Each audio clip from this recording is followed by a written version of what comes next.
Can Sudan survive its rival warlords? Welcome to Connections, the Arab Studies Institute interview program. I'm Mouin Rabbani, and for this episode, we're delighted to be speaking with Mat Nashed. Mat Nashed is a journalist and political analyst covering the Middle East and North Africa with a focus on Sudan. Mat Nashed, it's a real pleasure to welcome you to Connections. Pleasure to be here. Thank you. And I should start by apologizing to both you and our viewers about the technical difficulties we experienced when this episode was initially broadcast a few days ago, and we had to interrupt it a few minutes into the broadcast after starting late for that matter. And just wanted to thank you for making the time to appear again today. So thank you for that. To start right off, since fighting erupted in Sudan nearly 2 months ago between the Sudanese military and the paramilitary rapid support forces, we've witnessed a series of ceasefire agreements mediated by Saudi Arabia and the United States in the Saudi port city of Jeddah. As you know, these agreements have been honored almost exclusively in the breach. What is the nature of these agreements, and why are they invariably failing to prevent a further escalation of the war in Sudan? I mean, it's a good question. I think so far the agreements have failed on multiple fronts. First, it hasn't had any sense of urgency or real condemnation, I think, for both parties. It seems that it's more of an initiative to look like both parties are doing something as opposed to actually doing anything at all. So the initiatives are really a spectacle of negotiations instead of actually anything concrete within them. Where have they failed? Well, they failed in the sense of already legitimizing the two actors even more, in my view. How so? You mean Because by the Saudis and the Americans? Exactly, by bringing them into this forum, because they brought them into this forum without any civilian dispensation. And sure, perhaps the current civilian dispensation right now in Sudan, which is mostly elite level politicians, many of them that can speak English. And for that reason, the West traditionally likes to speak with people that are easy for them to speak to. But I think there needs to be more concentrated effort to find new civilian faces, tap into local structures, and rope these people in so that they can solve the crisis of legitimacy and then enable a political process or mediating process that empowers them at the expense of both of these belligerents. Right now, what these initiatives have effectively done is that they've conditioned future negotiations just on the two of them alone, that being the RSF and the Sudanese armed forces, on a protracted ceasefire. And protracted ceasefire is conditioned on upholding the laws of war. But upholding the laws of war are inherent on whenever two parties engage in war to begin with. So why do they have to bind to a separate process to uphold laws of war that they should have already been upholding? In other words, you're saying these should be non-negotiable premises of absolutely. Any discussions. Absolutely. And so effectively what's taking place is that by having this process, by having these JED initiatives, what they're doing is that they're essentially telling both belligerents, do the absolute bare minimum, which we actually know that you're not going to do. And though you're not going to do it, if you can do anything remotely or make it look like you're doing the bare minimum, then that'll be tolerable for us. And just the final point that both parties have utilized this, the way that they utilize everything, is that they look at these initiatives also as a spectacle. They don't look at it as something concrete that can pressure them. So they treat them as a spectacle by essentially creating spectacles for themselves. So they'll issue a number of statements online. They'll use their propaganda machines, particularly the RSF, saying, one thing in which it's upholding the laws of war, criticizing the army for violating a number of things. And meanwhile, we'll see harrowing reports coming out about them using rape as a weapon of war, occupying hospitals, occupying water stations and cutting off water for the entire population and things of this sort. So what's happening is that I think this is really the main point, is that these initiatives between Jeddah and the Americans, it's creating a smoke cover, which is also being wielded by both belligerents in order to detract from their very real human rights violations on the ground, as opposed to trying to remedy this and pressure them to stop committing these violations. So it's having the opposite effect. And would you argue they're engaging in this process primarily because on the one hand, it bolsters their legitimacy as the main actors Exactly. in Sudan, and on the other hand, to throw a sop to the Saudis and the Americans who they presumably don't want to anger? I don't know if it's about them not wanting to anger, particularly the Saudis or the Americans. I think they see the Saudis and the Americans more to your first point, which is that this is a strategy for them to gain greater legitimacy, and greater legitimacy, particular for these two actors, comes from two arenas. One within kind of the Western international human rights framework and the diplomacy and all the Western finance and investments that comes with, of course, right? And then the second one, of course, which is very tied to very similar principles, particularly in the case of Sudan, is the Gulf and the Saudis as well. And I would even argue that perhaps the Americans and Saudis are seeing this forum as maybe more of a political utility for the two of them to draw closer a little bit and repair some old some old disagreements between the two, as You're opposed to talking really now about finding the tensions in Saudi-American relations. exactly. I think the Sudan file is a way for them to, in theory, come together and have a cooperative file again, as opposed to actually engaging and consolidating their efforts to see if they can create a much more wider and regional coordinated effort that I think is only responsible, is the only vehicle or avenue, better word to use, avenue responsible to pressure both belligerents right now. I mean, That doesn't exist. listening to you, one could almost conclude that everyone who's participating in these negotiations is doing so for reasons that have little to nothing to do with achieving an actual resolution of the war in Sudan, and that there's all these ulterior motives that are primarily being serviced.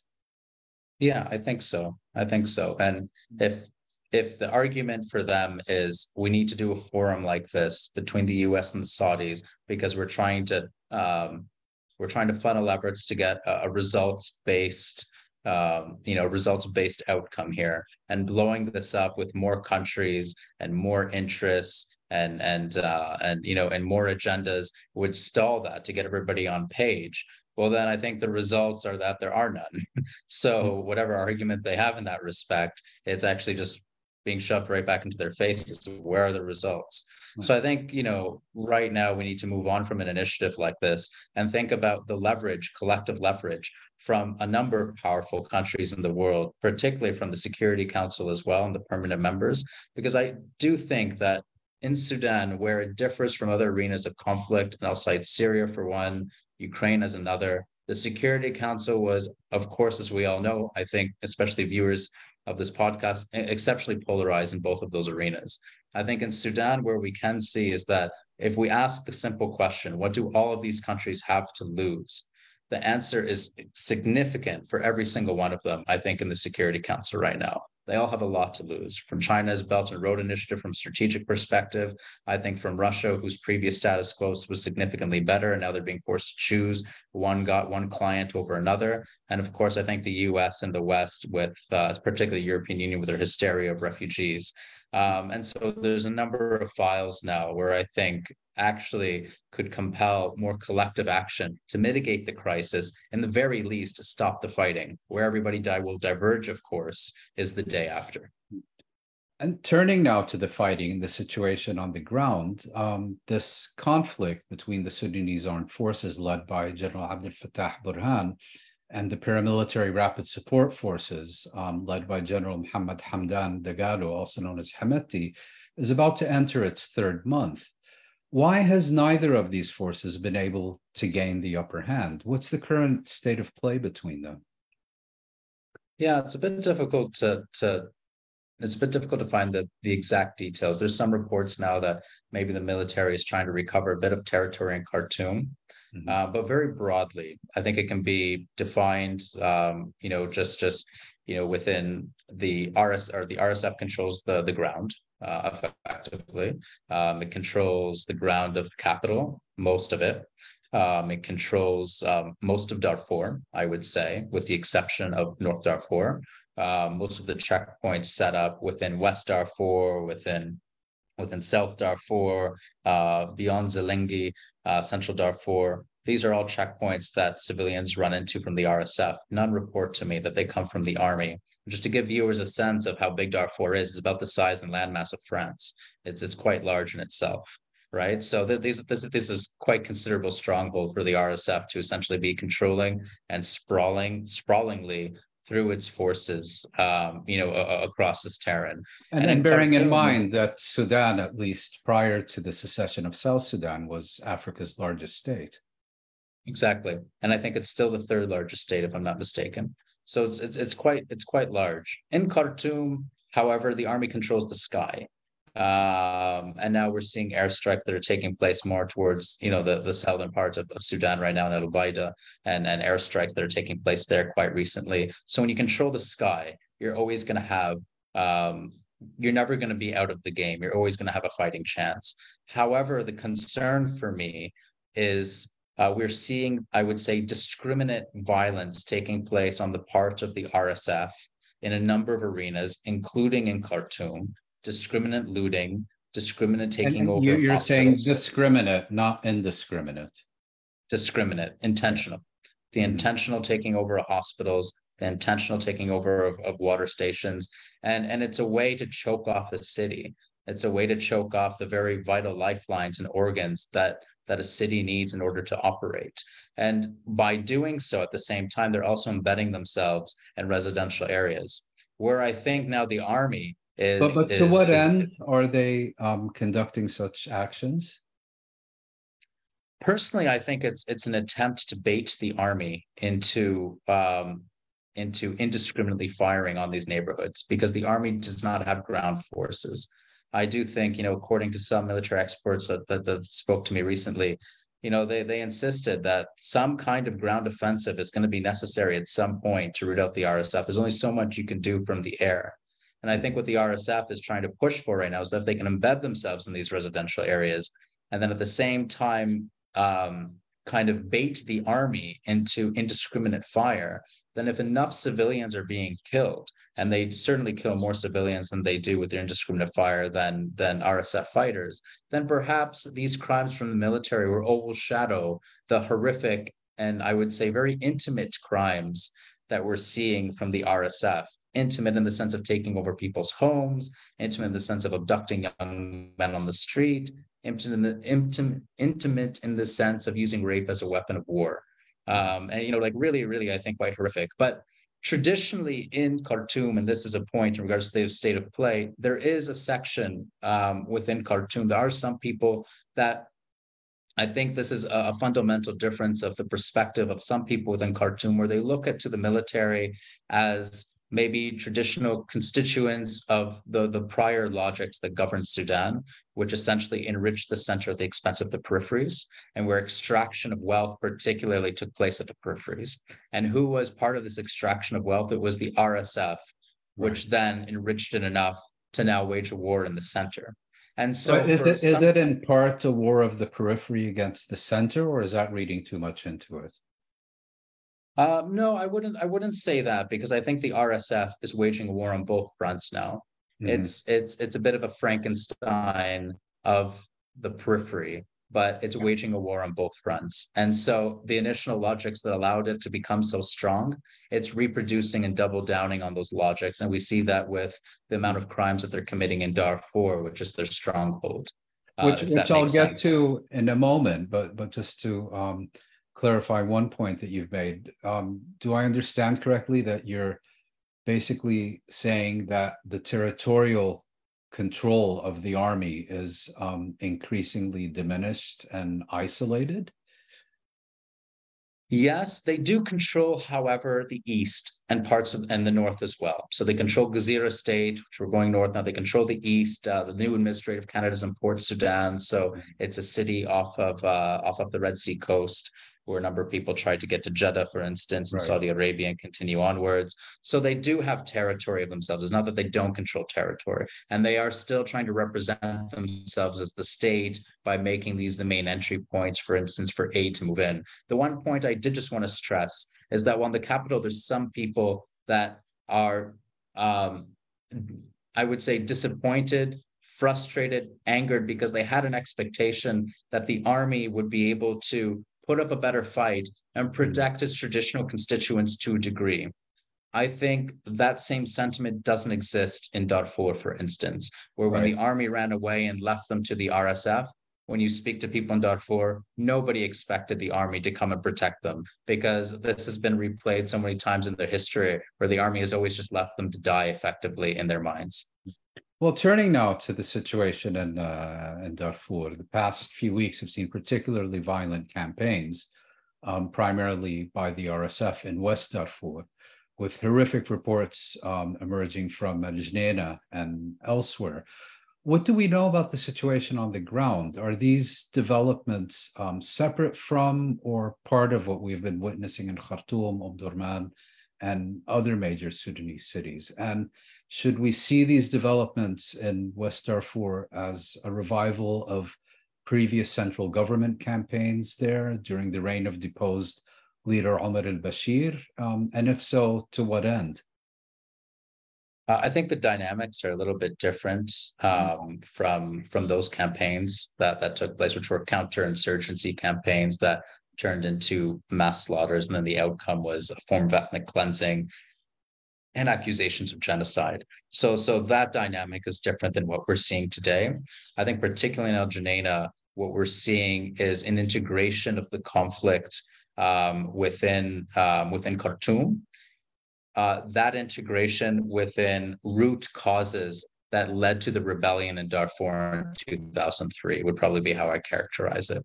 And we see this just through the timeline of Al Jneina's fighting, particularly. Around April 22nd, April 23rd, roughly, the RSF and the army did clash in Al Jneina. And after that, essentially, after the RSF got a step up, the army began to retreat. And as it retreated away almost outside the city, and it left a tribe there that lives internally displaced camps, or they're living in government compounds, mostly known as the Masalit, very vulnerable to a number of Arab militias, motorcycle bikes that are old tribal allies and still traditional tribal allies of Himiti and the RSF. They have a number of people within their ranks that also are employed with the RSF and fight with the RSF. They wear RSF uniforms. And a number of these people, they also provide logistical support to these motorcycle militias, providing them with a lot of ammunition, with a lot of guns, sometimes even with names of particular people that had opened up certain kind of reports against them, or things of this sort of human rights abuses in the past. And so what we saw then, exactly.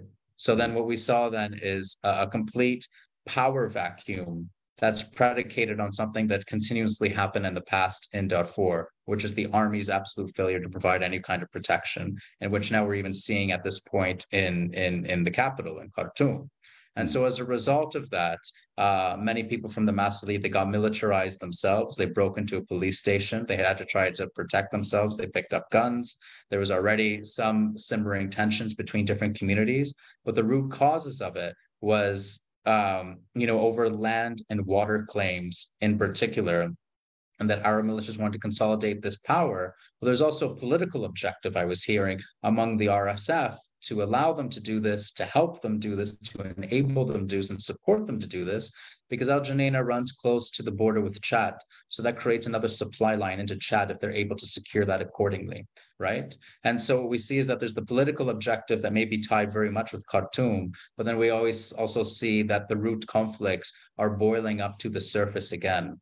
And how this translates into what's taking place on the ground, the outcomes, not necessarily the initial intention, but the outcomes of it, we're seeing things such as ethnic cleansing. We're seeing very similar tactics in Khartoum, but to a much more dire extent in Al Jneina, targeting of electricity, targeting of internet networks, targeting of water stations and pumps, killing all the doctors in the clinic, and burning markets to the ground so that there's massive food insecurity. So what you're doing is that you're not only targeting people and killing them, but you're also targeting the facilities that enable life to begin with, if this makes sense. And so what it does is that it pushes people to have to leave and flee accordingly.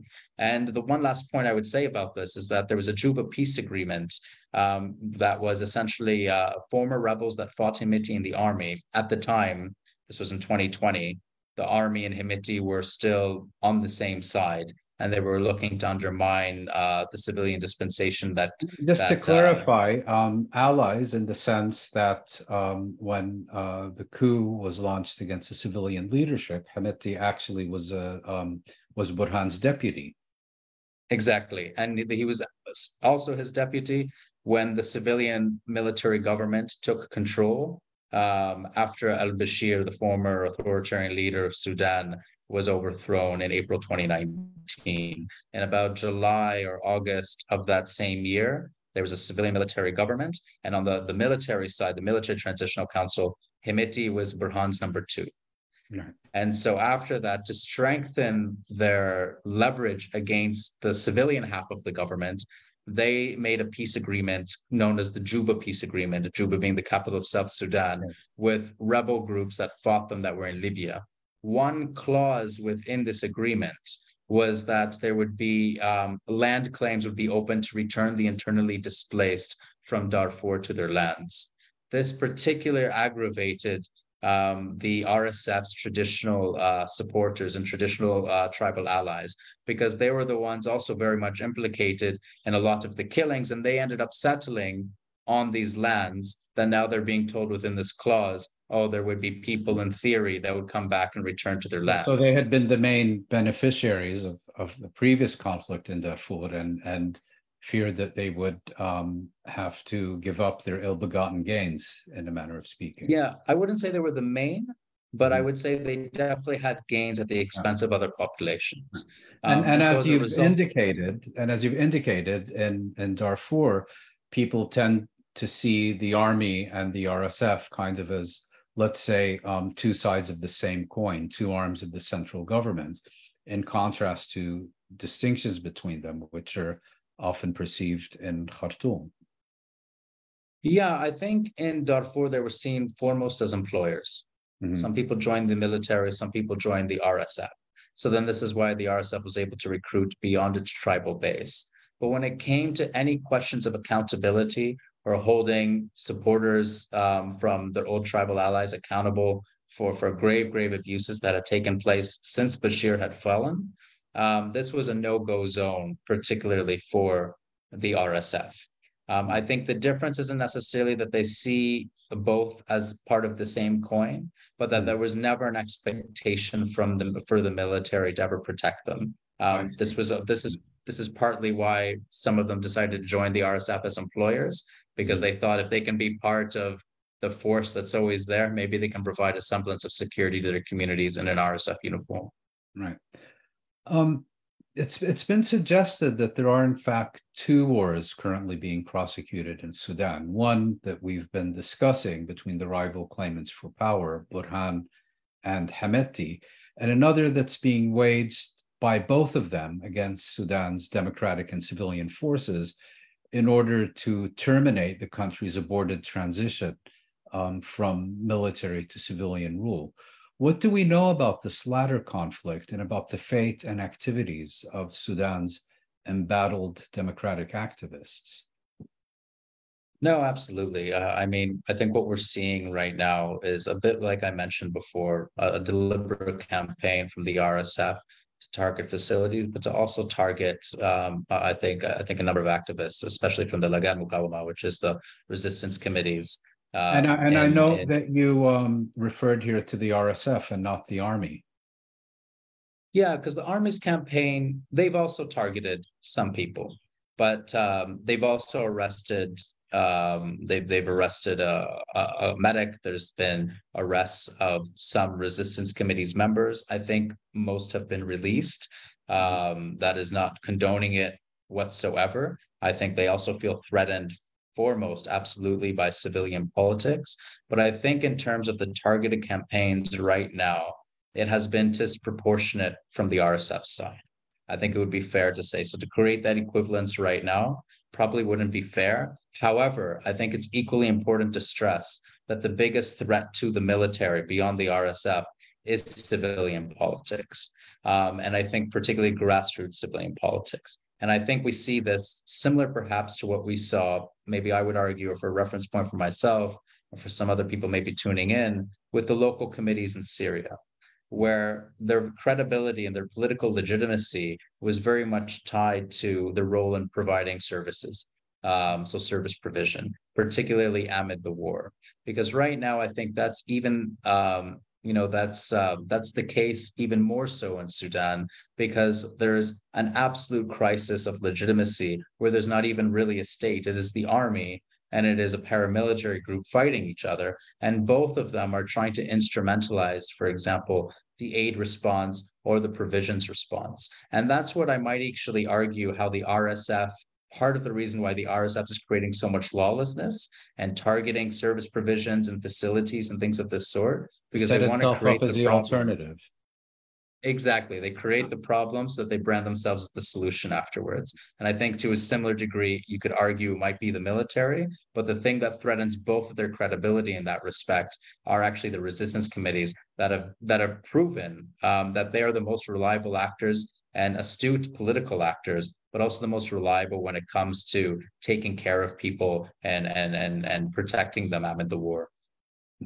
And so we should understand the campaign against civilian activists, perhaps having less to do with the transition that has in any case been placed very far on the back burner, and more about the RSF seeking to occupy that niche, if you will, that many of these civilian activists have been fulfilling in recent months. Yeah, on that level, I would say both. I think it's both. I think right now, particularly in Khartoum, because that's where the RSF is present, like we were talking about before, the military doesn't really have ground forces there so much.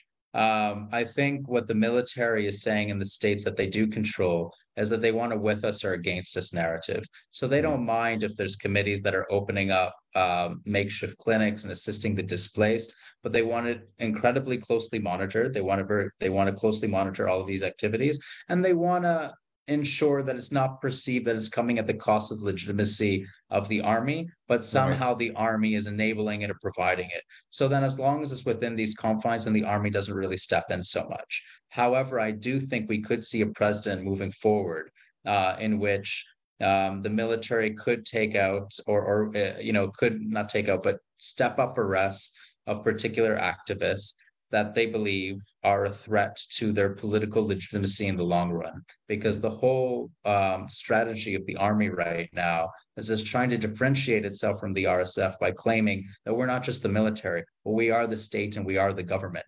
For that, they do need legitimacy. So anybody that disagrees or differs with them politically, while at the same time providing these services, while at the same time, building support with communities of who they're servicing, I think this is a real threat to the army and of course places them at risk to the RSF. Yeah, absolutely. It damages their credibility if it's possible to damage it any more than how much they've damaged it themselves. The humanitarian crisis in Sudan, which we've briefly referred to, appears to be getting more critical by the day. Not only for those in the country, but also refugees attempting to escape this war. Can you provide a sense of the main challenges confronting the Sudanese civilian population today?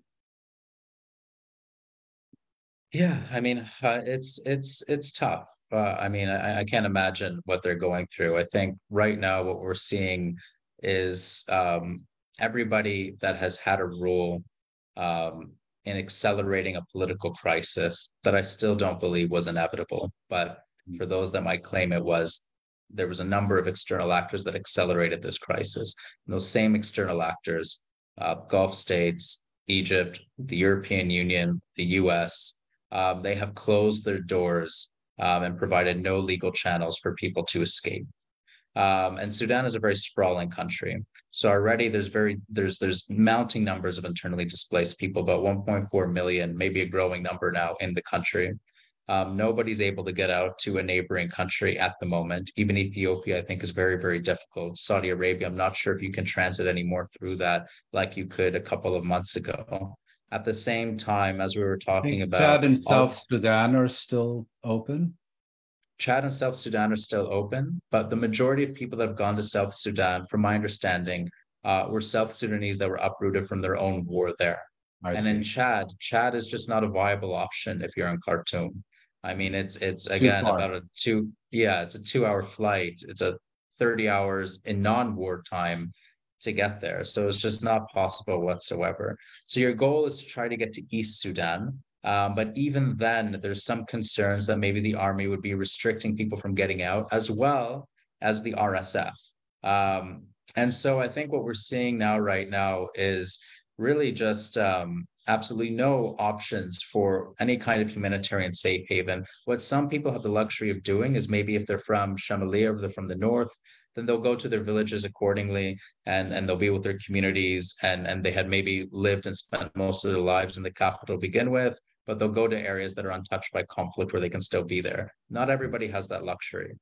So And for staying those in who don't Khartoum, have that luxury, we've been hearing reports about shortages of basic goods, utilities, medical care, medications, and so on. Is that what you've been hearing as well? yeah, absolutely. I mean, there's a number of people that don't have insulin medication. There was thousands, I forgot what the number was, but it was in thousands of people that could die because they're not able to get access to dialysis. So I think, we have the issue that there's a number of people that needed, vital medical care, for instance, before the war. And now when all of these services are disrupted or destroyed, then they die as a result, we're also seeing, yeah, massive food insecurity. I think we're going to be seeing in this regard as well. Not as much as we're seeing maybe in the West, in Darfur, where entire markets are being lit on fire, and just creating a huge food crisis in that respect. But no, absolutely. I think people are thinking, okay, there's not very much connectivity, or that there's a bit of connectivity. There's lawlessness outside of their streets, or outside of their homes. It's difficult to get access to food. It's extremely difficult to get access to water because the RSF has taken over power stations. And if you get hurt, then, if it was a wound that could have been possibly treated beforehand, that wound is probably your death certificate now. So because there's nobody that's able to provide you with any assistance. Most hospitals with an ICU, from my understanding, maybe all, have been taken over by the RSF. And there's probably just 1, 2, maximum 3 doctors, trained doctors, that are working in every facility. And And most of presumably, them, many of the medical staff have sought refuge elsewhere, as well as so many others in Sudan. absolutely, massive brain drain. Absolutely.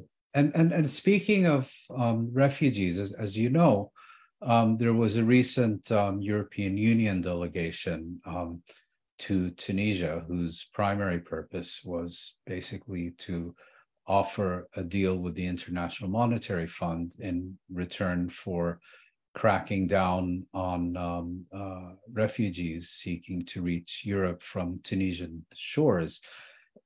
Do you think that this initiative is, among other things, a preemptive attempt to stymie a wave of Sudanese refugees seeking to reach Europe? I mean, personally, I think it's an attempt to stop all refugees trying to reach Europe, irrespective of Sure. nationality. However, I think what we can see is that there's a clear history that ties back to Sudan, of these sort of readmission agreements, or tick for tack agreements, scratch my back, I scratch yours. And this agreement, for instance, with Sudan, was rooted in what was called the Khartoum process back in 2017 or 16, if I'm not mistaken. And this was a process that tried to rope in the entire Horn of Africa as cooperative partners in the governments there, including Bashir at the time, who was wanted by the International Criminal Court. But was a valued And partner when it came to to preventing migration. the It arrival. shows you just how the moral, the absolute gap of moral, the moral depravity of the European Union when its interests are tied to migration. And so what they did essentially, or what Bashir did at that time on Sudan's file, was it took Hamidi's forces, which was the RSF, and it deployed them as the border guards. And the European Union continuously So said, this is on the border with Libya and Chad and perhaps yes, Egypt. Yeah. Exactly. Yeah. Thanks for absolutely. So they deployed them there, but they also deployed them. The RSF was also deployed towards the Egyptian and Sudanese border, for instance, because they're migrants that would, Right. perhaps go through that border and then try to get to Sinai and then cross through from there, for instance. So they were governing a number of places, but the European Union exercised plausible deniability by saying that we're providing aid to a number of INGOs and UN agencies. And Bashir was very clever, knowing that all of these agencies had to cooperate or provide funds to entities that were incredibly repressive from the state, including the RSF. Or else. One last point on that is that when the RSF was chiefly responsible, not solely, but chiefly responsible for the June 3rd, 2019 massacre, which was a massacre of a sit-in of protesters 1 month before or 2 months before the security authorities in Sudan finally agreed to form a transitional government with civilians. They decided to massacre these people 2 months before that in this sit-in that were pressuring for democracy. And the RSF carried that out. And as soon as they carried it out, if I'm not mistaken, the European Union came out with a statement that suspended migration cooperation. And it was almost like a silent admission of guilt. And we see now the warning for the kind of agreement they're having with Kais Saied in Tunisia is that by actually emboldening or providing this first layer of legitimacy for groups that should not be rehabilitated in any sort of way, in any sort of partnership, what you do is that's the first block of providing them confidence in order to think that they can really be accepted international actors. And now we see that the RSF, which was once tasked with the European Union, whether indirectly or directly, with combating migration, is now one of the sole culprits for actually producing one of the biggest refugee crises out of the Horn of Africa in recent memory. And I think we're going to see a similar deal like that in Tunisia backfire on the European Union again. The war in Sudan is being fought not only with guns and bullets, but also online. You've studied the development and deployment of what's called soft power by Sudan's rulers over the years. What is their significance, particularly in the present context?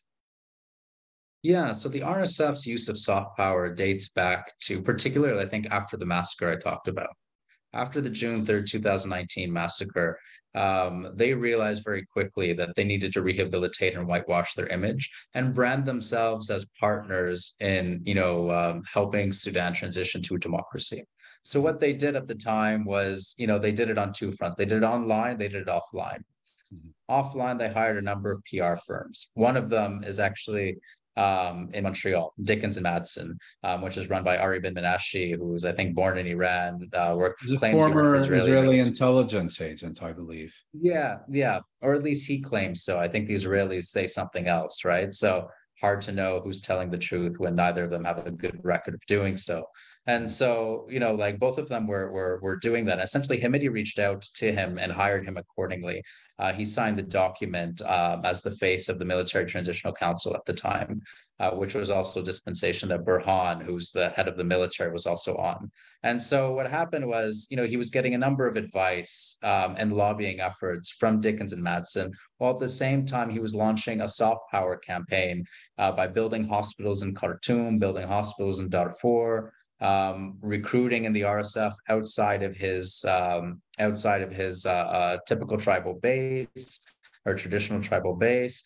He opened up a COVID center in order to fight COVID-19 and had a whole campaign of how they were doing this. But everything that I looked into was so incredibly hollow. It was like a nice, chocolate bar, your favorite. And then when you reached for it, there was actually no chocolate in it. It was just the wrapper. And that's effectively what their campaigns were. For instance, when I went to see their COVID-19 center back in 2021, it was huge. They had all the supplies you can imagine, a number of people employed, but there was maybe 5 patients in the entire place. And when I went to see the patients, I realized that none of the patients were civilians.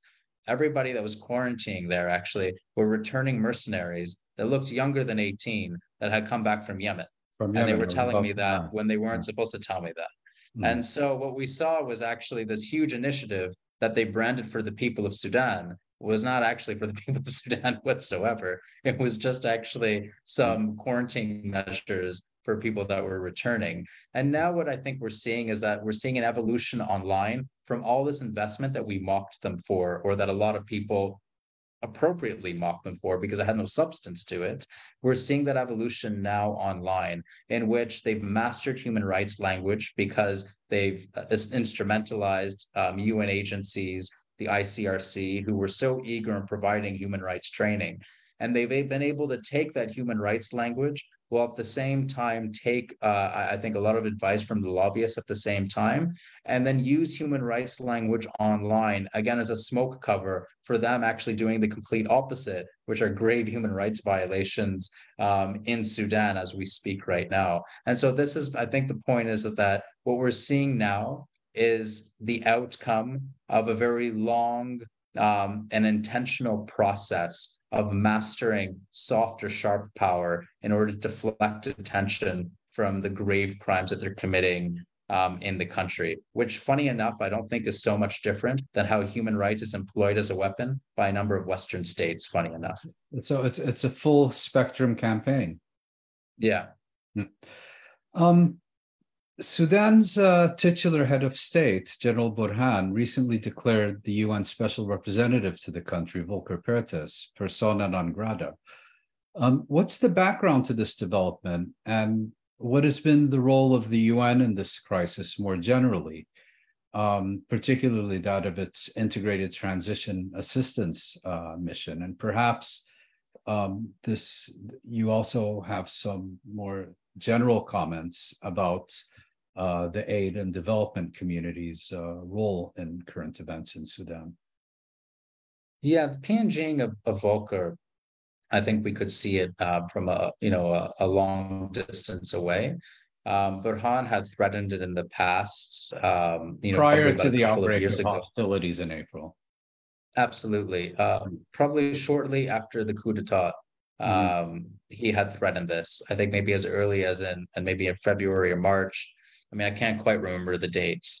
I think part of it for Burhan was that both him and Burhan and Hemeti, they viewed the tripartite mechanism, which was an initiative that was launched by UNITEMS, which is Volker as the head of the UN envoy of Sudan, the African Union, and IGAD, which is an East African body that serves for mediation efforts as well. And they came together to birth a political process that had no buy-in, no attempt to find any buy-in or credibility from the most astute political actors, which were the resistance committees. And the resistance committees, which was creating the environment for even negotiations to be able to take place through their mass mobilization and protests, because without them, it would just be a coup d'etat and the military would control the country.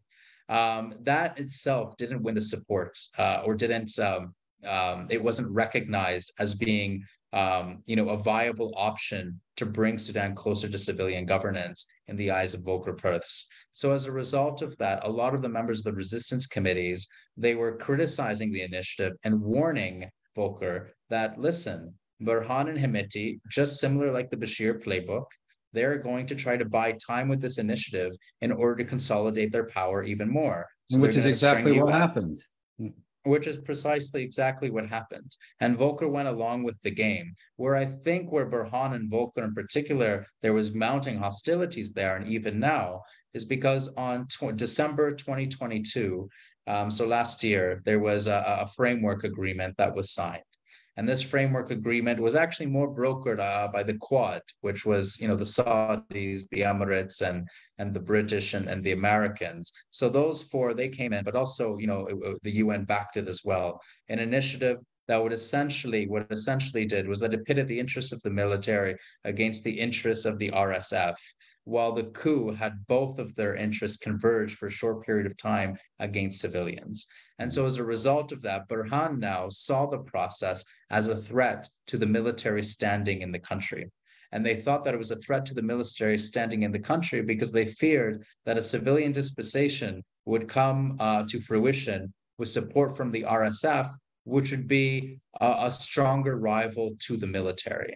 So this wasn't vying with the military whatsoever. And this is really the roots of the conflicts between the military and the RSF right now, that everybody in the military, irrespective of their ideological leanings, do not want to be seen as a secondary force to what they view as a paramilitary that they contracted out to do their dirty work for the last 25 years or 20 years.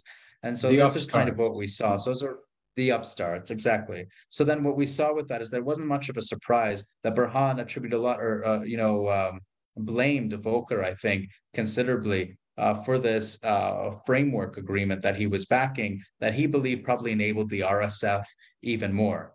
Whether that's fair or that's not fair, I think that's another question. But I think what certainly Volcker deserves a lot of fault for and a lot of blame for is that his absolute failure to win the trust of the street, knowing that there was actually another army, an army of nonviolent protesters that were coordinating protests among a number of states in Sudan, including the heart of the capital, and that he wasn't able to leverage that in order to try to pressure the parties to finally dilute some of their power and move Sudan towards more of a civilian dispensation. Did he fail to win their trust, or did he fail to recognize the significance of making an effort to win their trust?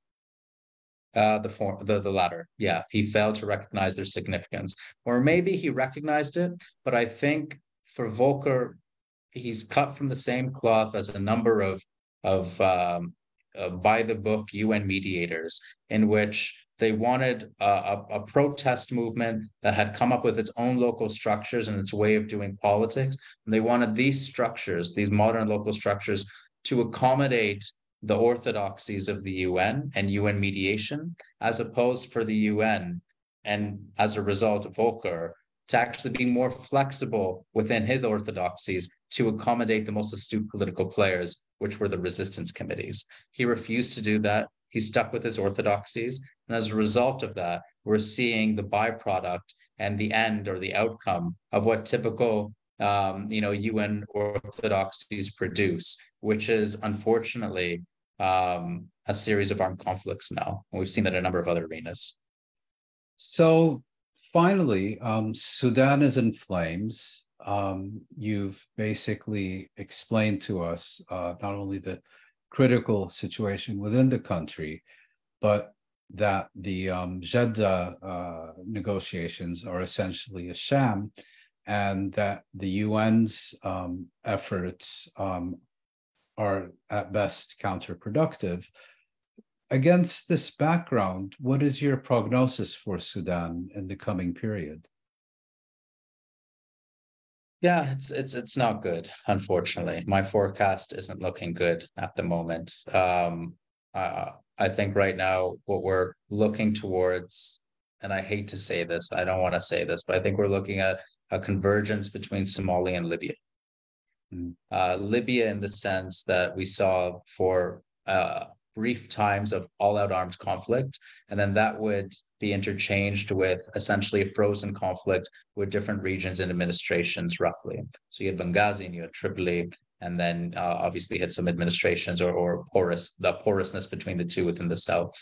I think what we're seeing now is that Port Sudan could be something like that, a new administration that kind of moves out and setting up its number of state capitals and things of this sort, and trying to run as a city. But then the Somali aspect comes in with what happens to Khartoum. And I don't see actually the RSF, one, interested or capable of running any kind of governance. They're not able to win the hearts and minds of the very people that they're tormenting and terrorizing on the ground. So that's out. They've destroyed all the most vital infrastructures that they're going to need to run a state to begin with. And so what we're going to see is that, well, there might be a frozen conflict with some governance in one region. I think we're going to see a case of absolute lawlessness if this continues within Khartoum, where gangs emerge, where there's more militarization, and where everything is transactional on a very local and neighborhood scale within the capital. And I would hate and absolutely hate to see that happen. And I don't think, and I think this is really the main point, I don't think that's inevitable. I think that's the forecast if all external powers particularly continue business as usual right now.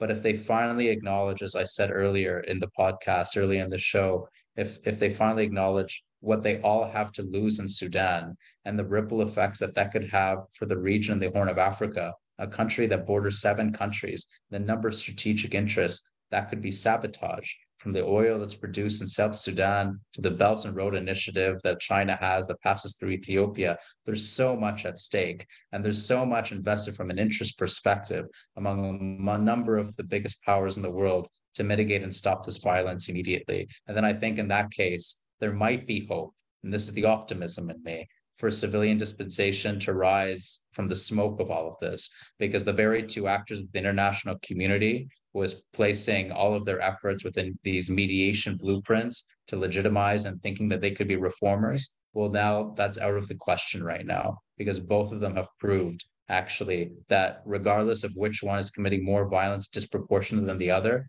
neither of them are credible actors in any future governing system in Sudan. A glimmer of hope, but also a very somber prognosis. Mat Nashed, thank you very much for sharing your insights and expertise with Connections. It's been a fascinating discussion. Thanks for having me.